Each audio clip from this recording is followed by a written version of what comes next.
ہمارے بڑے اکابرین نے کہا دو قسمیں ہیں، ایک بسم اللہ پڑھ کر زنا کرنا ہے، ایک بغیر بسم اللہ کے پڑھنا ہے۔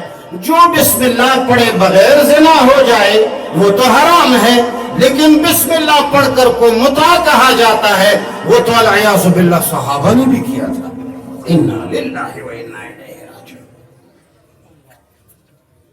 بخاری بھرا ہوا ہے، مسلم بھرا ہوا ہے، ترمذی بھرا ہوا ہے، ابو داؤد بھرا ہوا ہے۔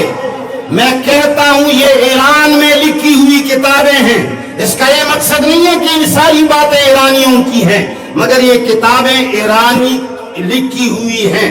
بخارا ایران کا شہر تھا، 1938 کے قریب تقریباً یہ نام تبدیل ہو کر کے فارس سے ایران بنا دیا گیا۔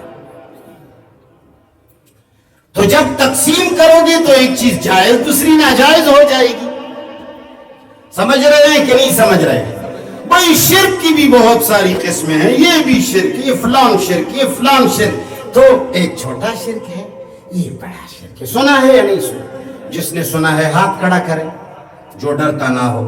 چھوٹا شرک بڑا شرک کا نام کس نے سنا ہے؟ ذرا ہاتھ کھڑا کرے۔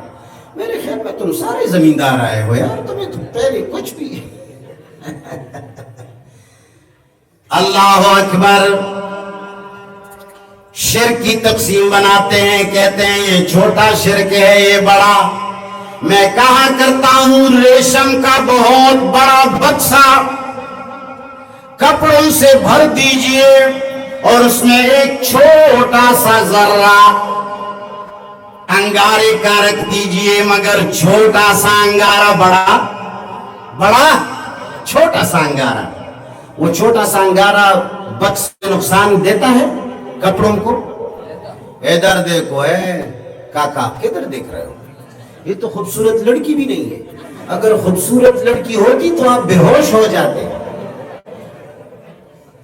جب سٹیج پہ کوئی بولتا ہے تو اس کو کم از کم دیکھا تو کرو، سمجھو یا نہیں سمجھو، دیکھا تو کرو، اس کو کم از کم یہ یقین تو آ جائے کہ بھئی لوگ تو بڑے موج میں ہیں۔ تو لوگوں نے تقسیم شروع کی، اور تقسیم اس لیے کرائی جاتی ہے کہ بعض چیزوں کو جائز اور بعض چیزوں کو ناجائز قرار دیا جائے، مگر یہ تقسیم آسمانی نہیں۔ تو میں کہتا ہوں اسی طرح وحی کے اندر بھی لوگوں نے تقسیم شروع کی، فرمایا یہ وحی